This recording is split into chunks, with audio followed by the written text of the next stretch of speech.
सारी ऑडियंस जानना चाहती है, पिछले बीते कुछ दिनों में पेट्रोल डीजल के दामों में लगातार बढ़ोतरी देखी जा रही है और कल रात तीसरी बार पेट्रोल डीजल के दाम बढ़े। इसके बारे में क्या कहेंगे आप? देखिए, पेट्रोल डीजल के जो दाम बढ़ रहे हैं, हम्म, अगर हम उसके बारे में जानेंगे तो कई मुद्दे हैं जिनके बारे में जानना जरूरी है। हम्म, सबसे पहला मुद्दा तो जो युद्ध चल रहा है मिडल ईस्ट में, ईरान और अमेरिका का, वहां पे सबसे प्रमुख मुद्दा जो है वो वही है। वहां पे क्या हुआ है कि ईरान ने, जगह है स्ट्रेट ऑफ हार्मुज, हम्म, जहां से जहाजों का आवागमन होता है, उस रास्ते को ईरान ने बंद कर दिया है, जिससे कि भारत अपना जो तेल है, जो कच्चा तेल है, जिसको क्रूड ऑयल बोलते हैं, उसमें पेट्रोल, डीजल और एलपीजी तीनों चीजें निकलती हैं जिससे, तो वो बंद कर दिया है ईरान ने। तो वहां से हमारे जहाज सुचारू रूप से नहीं आ पा रहे हैं, आ रहे हैं लेकिन सुचारू रूप से नहीं है, क्योंकि भारत अपनी खपत का कम से कम 85% से ज्यादा तेल, अगर 85% तेल बाहर से आता है, तो इसका मतलब है कि दिक्कत का सामना हर देश को करना पड़ रहा है। क्योंकि ये कंडीशन बहुत बड़ी कंडीशन है कि अगर अमेरिका जैसा देश ईरान जैसे देश के साथ, दोनों देश काफी ज्यादा महत्वपूर्ण है इस विश्व के लिए, विश्व की अर्थव्यवस्था के लिए, दोनों देश में अगर युद्ध चल रहा है तो उसका प्रभाव भारत पे भी पड़ेगा। साथ में एक और दूसरा बड़ा रीजन है डॉलर। पिछले कई सालों से देखा होगा कि हमारा रुपया डॉलर के अपेक्षा कमजोर कमजोर होता होता जा जा रहा रहा है। है। हाँ हाँ, बिल्कुल सही कहा आपने। सन 2021 की बात करें तो हमारे रुपए की कीमत 75 रुपए थी एक डॉलर के कंपेरिजन में, और अगर आज ताजा जानकारी के अनुसार देखा जाए तो कम से कम एक डॉलर का मूल्य 95 रुपए से अधिक हो गया है। और मेरा एक और क्वेश्चन है, बताइए। हमको ये बताइए कि 3 बार रेट बढ़ चुके हैं, आप किस नजरिए से देखते हैं आगे, क्या कि रेट और भी बढ़ सकते हैं या आप कुछ स्टेबल दिख रहे हैं आपको आगे आने वाले टाइम में 1-2 महीने में?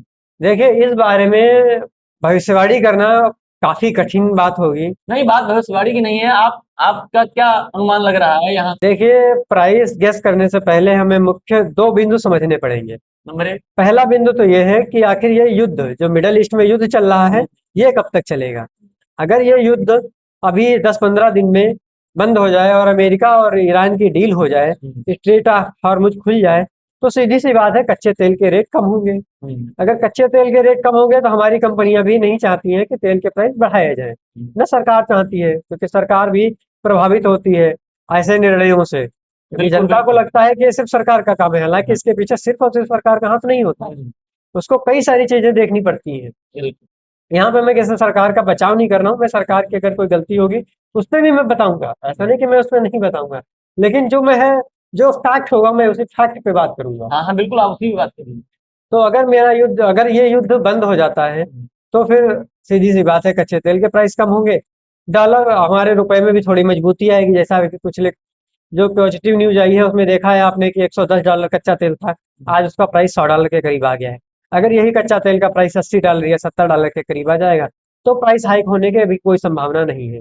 लेकिन अगर हाँ, यही कच्चे तेल का प्राइस $110 से युद्ध और बढ़ा, चीजें और खराब हुई, पक्ष में नहीं हुई, $120 से $150 भी जा सकता है। युद्ध है, इसमें कुछ नहीं कहा जा सकता, क्योंकि भारत के पास कोई भंडार तो है नहीं कच्चे तेल का, उसको तो बाहर से ही खरीदना है। अगर बाहर से खरीदना है, सप्लाई है नहीं, तो सीधी सी बात है महंगा खरीदना पड़ेगा।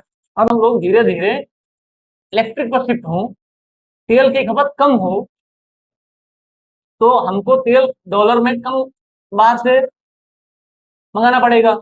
बिल्कुल, यहाँ पे आपका ये पॉइंट बिल्कुल सही है। इसके लिए हमें सबसे ज्यादा फोकस जो करना है, वो रिन्यूएबल एनर्जी पे फोकस करना है, सोलर एनर्जी पे फोकस करना है, प्लस जैसे कि आपने बताया कि इलेक्ट्रिक का, इस पे भी फोकस करना है। हालांकि इलेक्ट्रिक में भी सबसे ज्यादा हमारा जो फोकस रहना चाहिए वो विंड एनर्जी और सोलर एनर्जी पे रहना चाहिए, क्योंकि ये नेचुरल सोर्सेस हैं, इनकी कोई कमी नहीं है। धूप तो आप देख ही रहे हैं, बिल्कुल भारत बिल्कुल। कमी नॉर्मल है ही आदमी की नहीं। हालत खराब है। खराब है। मानते हैं नहीं मानते हैं? बिल्कुल बिल्कुल फिर बिल्कुल। अगर हम सोलर एनर्जी का जितना ज्यादा इस्तेमाल कर सकें, रिन्यूएबल एनर्जी की एक एनर्जी को दूसरी एनर्जी में कन्वर्ट करना, कन्वर्ट करना। जैसे हाइड्रो एनर्जी हो गई, जी। हमें इस पे काम करना चाहिए। हालांकि सरकार और भारत की कुछ कंपनियां इस बिंदु पर बहुत अच्छे तरीके अच्छा, से काम काम कर कर रही हैं, रही हैं। ग्रीन एनर्जी पे भी बहुत ज्यादा फोकस कर रही है सरकार। लेकिन ये सब होते होते धीरे धीरे होता है, क्योंकि हमारा देश जनसंख्या वाइज बहुत बड़ा देश है। लेकिन आम जनता को भी ये सोचना चाहिए कि धीरे धीरे वो भी इन सारे सोर्सों का फायदा उठाएं, जिससे पेट्रोल डीजल की खपत कम हो। क्योंकि अगर आम जनता ये चीज नहीं सोचेगी तो फिर अगर वो पेट्रोल डीजल के ही साधन प्रयोग करती रहेगी लगातार तो नहीं कैसे हो पाएगा फिर बताइए। देखिए आम जनता सोचना का तो सबको पड़ेगा ना, बिल्कुल तभी बात तो सही बदलाव है। आएगा। आम जनता का जो मुद्दा है वो हम्म, बहुत ही डाइवर्सिफाइड है। हम्म, आम जनता भी नहीं चाहती है कि हमारा देश नीचे जाए या हमारे देश में कोई समस्या आए। हम्म, लेकिन आम जनता ऑलरेडी कई सारे उसके पास चीजें हैं, जैसे कि आप पब्लिक ट्रांसपोर्ट ले लीजिए। हम्म। आप यकीन नहीं मानोगे कि भारत का पब्लिक ट्रांसपोर्ट मध्यम क्वालिटी से भी निचले स्तर का है। हाँ ये तो है। आप अगर जनरल डिब्बे में चले जाए ना, तो वहाँ खड़े होने की जगह नहीं है। क्या करे आम आदमी? फोकस करना चाहिए ना, ट्रेन में जनरल डिब्बे बढ़ाए जाए, बसों की व्यवस्था सही करी जाए, गुणवत्ता पे ध्यान देना पड़ेगा सरकार को, तो सही तरीके से इम्प्लीमेंट कर सकती है। सही लेकिन उसको सुविधाएं देने का काम, बुनियादी ढांचा बनाने का काम तो सरकार का है। सरकार। यहाँ पे मैं सरकार को क्रिटिसाइज करूंगा क्योंकि वो पब्लिक ट्रांसपोर्ट को उतना बिल्कुल ज्यादा बिल्कुल फोकस नहीं कर पा रही है। और हर व्यक्ति मेट्रो में नहीं चल सकता। नहीं चढ़ सकता और हर जगह मेट्रो अवेलेबल भी नहीं है। मेट्रो सिर्फ बट स्मार्ट सिटी में है। स्मार्ट सिटी में है। बिल्कुल मानते आप नहीं सही, मानते? बिल्कुल सही बात है। चलिए ठीक है, आपने बहुत अच्छी जानकारी दी। मिलिए, मिलते हैं किसी और टॉपिक पे, किसी